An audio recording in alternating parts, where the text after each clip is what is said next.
कक्षा 9वीं में। तो मैं आपको एक पहला सवाल बताऊंगा कि यदि हमारे पास इस प्रकार से एक चित्र बना हुआ है जिसे हम आड़ी रेखा को एक्स अक्ष बोलते हैं और खड़ी रेखा को हम वाई अक्ष बोलते हैं, और ये जो एक्स अक्ष और वाई अक्ष जहां पर काटते हैं उसे हम मूल बिंदु कहते हैं, जो कक्षा हम 9वीं में पढ़ के आए हैं। चलिए, हमें इसकी भी जरूरत नहीं है, आपको तो केवल देख के ही उत्तर बताना है कि हमारे ये उत्तर कैसे है। आपको नहीं भी 9वीं का याद, तो मैं कहता हूं कि शायद आपसे 9वीं का याद नहीं है तो कोई दिक्कत नहीं है, लेकिन यहां 10वीं का आपको 2 नंबर का जो सवाल है वो निश्चित तौर पर बनने वाला है, और आज हर हाल में आप इसको 2 नंबर पक्के कर लीजिए ताकि आप परीक्षा में आपके 2 नंबर क्लियर हो जाए। देखिएगा कैसे।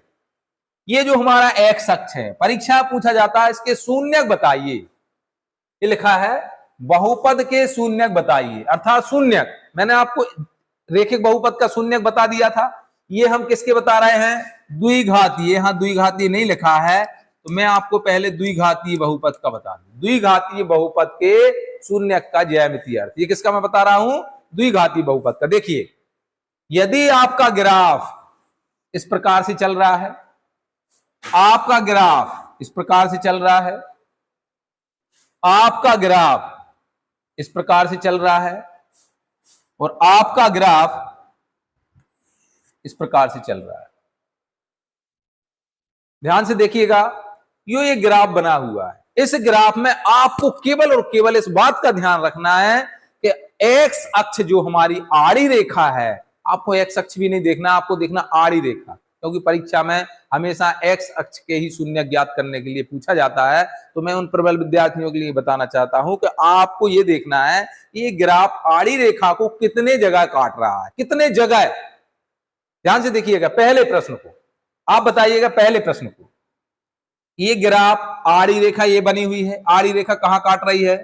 1 2 3, आपको दिख रहा है? यहां काट रही, यहां काट रही और यहां काट रही, 3 जगह काट रही। अर्थात इसके शून्य कितने होंगे? बताइए भाई, कितने शून्यक होंगे? 3 जगह काट रही, 1 2 3 जगह। चलिए दूसरे प्रश्न पे आइए। अब बताइए इस आड़ी रेखा को ये ग्राफ कितने जगह काट रहा है?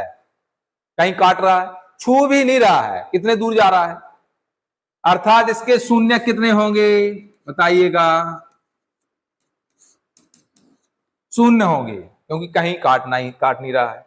इसको आइए, ये केवल इसको एक्स अक्ष को काट नहीं रहा कि एक जगह काटा, मतलब छू रहा है, टच कर रहा है, इसलिए इस कितने जगह काट रहा है? ये एक जगह है। इसके शून्य कितने होंगे? 1।